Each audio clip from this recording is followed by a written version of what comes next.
Wabarakatuh. Perkenalkan, nama Ibu Bella Delasari. Kalian boleh panggil aja Bu Bel. Kalau kalian ketemu di sekolah ataupun di luar sekolah, gitu ya. Jangan sungkan untuk berkenalan dengan Ibu. Ya, langsung saja. Di sini Ibu mengajar tentang sejarah Indonesia. Ingat, sejarah Indonesia. Nah, kemarin-kemarin di Kelon, Ibu kan sudah mengasih tugas tentang cara berpikir sejarah. Dan ada juga konsep ruang dan waktu manusia, konsep manusia, ruang dan waktu, ya kan? Tapi Ibu tidak menjelaskan. Nah, untuk pertemuan kali ini Ibu akan menjelaskan apa sih tentang sejarah. Oke, di slide pertama kalian pasti sudah lihat dari buku catatan kalian atau di perinan kalian. Yang pertama, kenapa sih bisa sejarah? Kok di Indonesia sejarah, kok di Inggris history atau apalah gitu. Nah, ternyata kata sejarah ini berasal dari bahasa Arab yang berarti sajaratun. Sajaratun ini artinya pohon. Kenapa? Karena diibaratkan sejarah itu bagai pohon yang rindang, yang memiliki dahan, yang memiliki ranting, yang memiliki buah yang sangat lebat. Itu pasti ada cikal bakalnya. Begitupun dengan sejarah, segimanapun rumitnya sejarah pasti ada cikal bakalnya gitu. Contohnya adalah kalian sekarang misalkan berumur 18 tahun.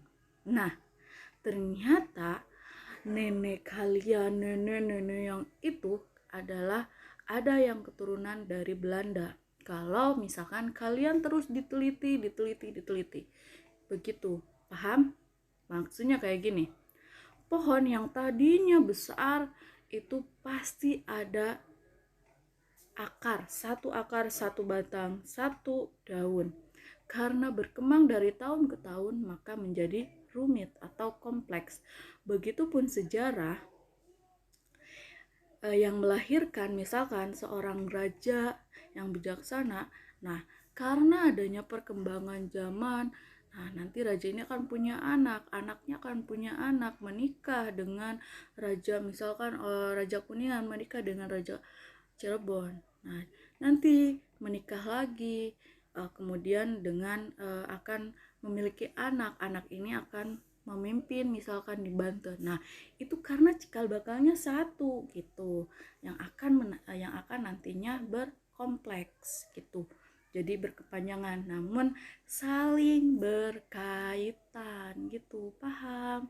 Nah, lanjut lagi, kenapa bisa sejarah Tun? Kenapa terus kok bisa jadi sejarah? Ternyata diserap sejaratun oleh bahasa Melayu. Sejarah didengar lagi oleh orang Indonesia, oh sejarah gitu.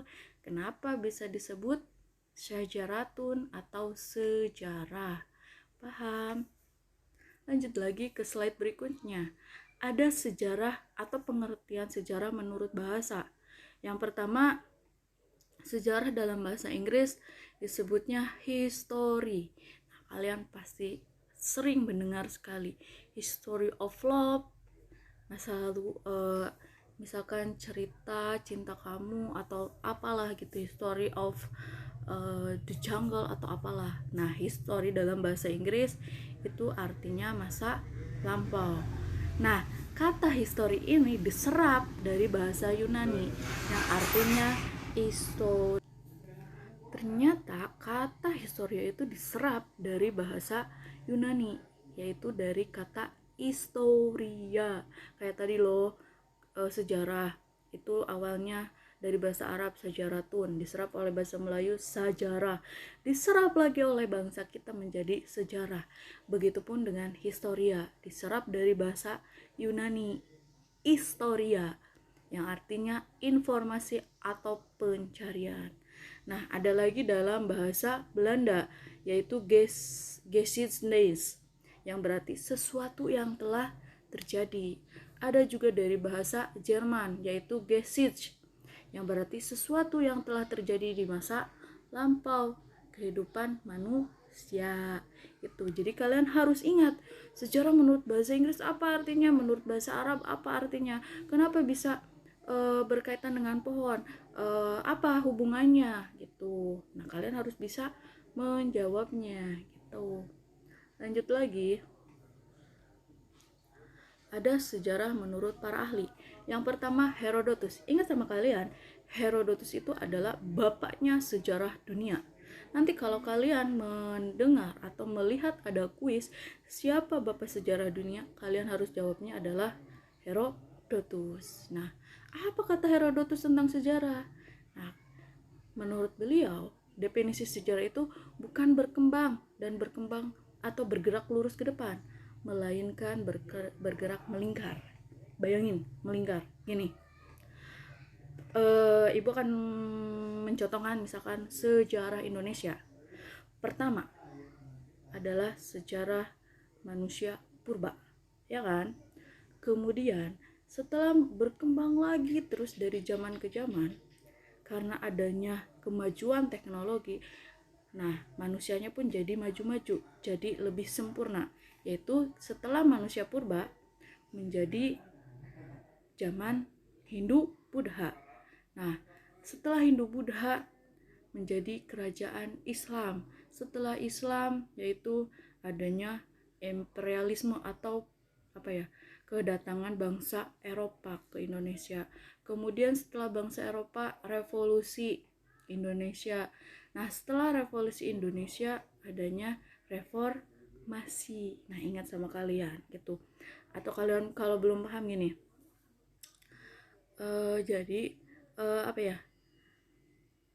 Sebuah peristiwa menurut Herodotus itu tinggi rendahnya suatu lingkaran itu dipengaruhi oleh manusia itu sendiri. Kenapa? Karena kita manusia sebagai dalangnya gitu. Kalian paham sampai sini? Nah, kemudian ada Ibnu Khaldun. Ini seorang sejarawan Islam pertama gitu. Apa kata Ibnu Khaldun? Menurut beliau, sejarah itu sebagai catatan tentang manusia dan peradabannya dengan seluruh perubahan secara nyata dengan segala akibatnya. Nah gini, menurut Ibnu Khaldun bahwa sejarah itu selalu berkaitan dengan peradaban manusia. Pasti ada sebabnya, ada akibatnya. Contohnya kayak gini, kemerdekaan Indonesia. Sebabnya apa? Karena kita terlalu dijajah oleh bangsa barat. Apa akibatnya? Sehingga kita menjadi merdeka, menjadi Indonesia, menjadi negara Indonesia, Republik Indonesia. Pokoknya semua sejarah pasti ada sebab akibatnya yang berkaitan dengan manusia. Paham? Oke, lanjut lagi. Menurut R.G. Collingwood mendefinisikan sejarah sebagai penyelidikan tentang hal-hal yang telah dilakukan manusia pada masa lampau. Jadi menurut beliau, sejarah itu adalah sesuatu yang telah terjadi oleh manusia, selalu berkaitan dengan manusia pada zaman dulu gitu. Oke, lanjut lagi. Nah, ini menurut Sartono Kartodijo, dia itu adalah bapak sejarah Indonesia. Ini asli orang Indonesia. Menurut beliau, sejarah itu dibatasi dengan dua hal, yaitu objektif dan subjektif. Kalau objektif berarti sejarah tersebut menunjukkan kejadian atau peristiwa itu sendiri. Kalau subjektif itu dipengaruhi oleh emosi dan pikiran sejarawan. Jadi gini, kalau objektif itu ke tempatnya gitu, menunjukkan tempat. Kalau subjektif itu biasanya dipengaruhi oleh si penulis atau biasanya dengan tokoh yang berpengaruh pada saat itu. Contohnya kayak gini, sejarah Kabupaten Kuningan. Nah, dibatasi oleh objektif. Contohnya adalah Kuningan. Kalau subjektif itu adanya si pengarangnya, misalkan ibu pengarangnya. Nah, tulisan sejarah Kabupaten Kuningan itu ibu ditulis dengan rasa bukan penasaran, emosional ibu gitu. Jadi dilihat dari si penulisnya kayak gitu. Nah, lanjut lagi, yaitu ada Muhammad Yamin. Dia mengatakan bahwa sejarah sebagai ilmu pengetahuan yang disusun atas hasil penyelidikan dari berbagai peristiwa yang dapat dibuktikan. Nah, kalau menurut Muhammad Yamin, bahwa sejarah itu ilmu pengetahuan yang bisa dibuktikan kebenarannya. Karena sejarah pasti ada buktinya. Kalau sejarah tidak ada buktinya, berarti itu legenda. Oke. Semua cerita di masa lalu bisa dikatakan sejarah selama cerita itu ada buktinya. Paham? Oke, lanjut lagi. Nah, kalau menurut Muhammad Ali, sejarah mendefinisikan sejarah itu keseluruhan perubahan, kejadian, peristiwa, kenyataan yang memang benar-benar terjadi di sekitar kita. Contohnya tadi sejarah Indonesia menjadi selalu mengalami perubahan dari tahun ke tahun, dari zaman ke zaman gitu. Yang awalnya zaman manusia purba, kemudian berubah jadi zaman Hindu Buddha, kemudian zaman Islam gitu. Nah, itu pasti berubah gitu. Kemudian ada lagi, udah sampai situ. Sampai sini apakah kalian mengerti tentang sejarah? Oke, kenapa sejarah dikaitkan dengan pohon? Apa kaitannya dengan kehidupan? Ingat, pohon itu kan pasti ada cikal bakalnya, ya kan? Cikal bakalnya apa? Nah, karena mengalami perkembangan, jadi pohon itu menjadi besar.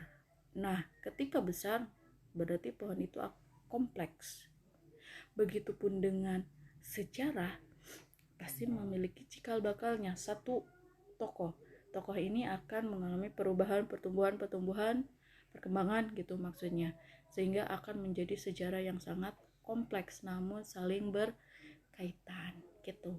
So, menurut kalian sendiri sejarah itu apa? Tulis di buku catatan kalian. Selanjutnya, konsep manusia, ruang, dan waktu dalam sejarah. Nih, gampang. Peran manusia dalam sejarah itu apa sih? Nah, tadi udah sebutin. Peran manusia sendiri itu sebagai tokoh utama, sebagai dalang, sekaligus sebagai pembuat sejarah. Semua sejarah pasti berkaitan dengan manusia. Meskipun zaman dinosaurus, pasti berkaitan dengan manusia. Itu entah manusia purba, Meganthropus, Paleojapanicus atau apalah, atau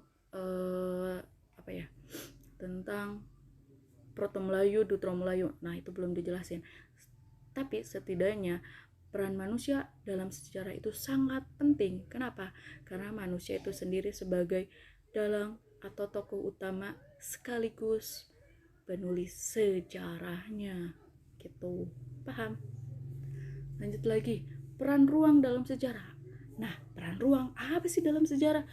Ini juga sangat penting. Kenapa? Karena adanya ruang, tempat, itu membuktikan adanya sejarah secara nyata, benar-benar terjadi. Semua kejadian sejarah pasti menunjukkan ruang. Sejarah Indonesia, sejarah Kabupaten Kuningan, pasti ada ruangnya. Karena itu kenapa bisa berperan penting? Karena itu agar si sejarah itu benar-benar nyata, real, benar-benar terjadi. Itu kenapa penting. Lanjut, peran waktu.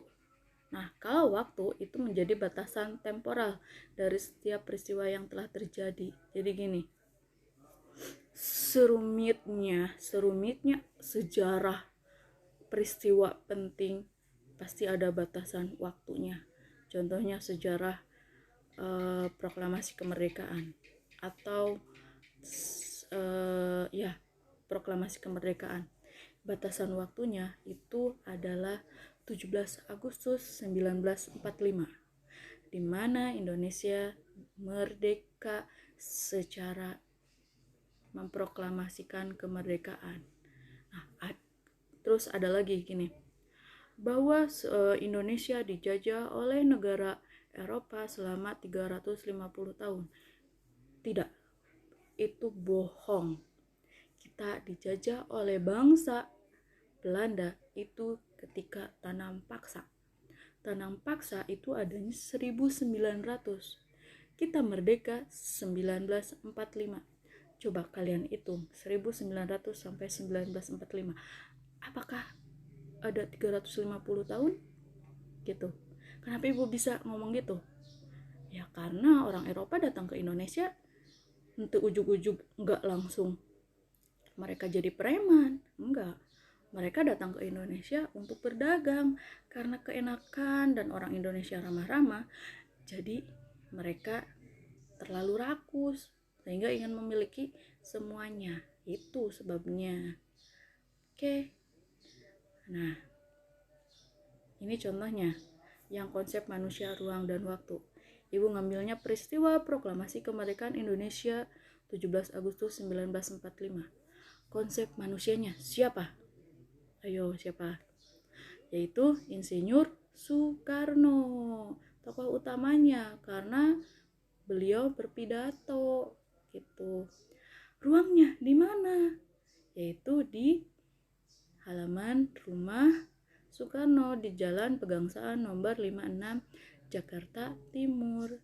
Kapan waktunya? Yaitu 17 Agustus 1945. Nah, itu konsep manusia, ruang, dan waktu. Oke, ibu ulangin lagi. Kenapa manusia sangat penting dalam sejarah? Karena manusia sebagai tokoh utamanya, sekaligus sebagai pembuat sejarah. Terus, ruang. Kenapa penting dalam sejarah? Agar sejarah tersebut benar-benar nyata atau dapat dibuktikan. Kenapa waktu sangat penting? Agar peristiwa sejarah ada batasannya, ada batasan waktunya gitu. Oke, sampai sini paham? Silahkan setelah kalian sudah mendengarkan video ibu, isi kuis ya. Kalau ada yang ditanyakan silahkan tanyakan, boleh via WA, boleh via Telegram. Terima kasih. Assalamualaikum warahmatullahi wabarakatuh. See you.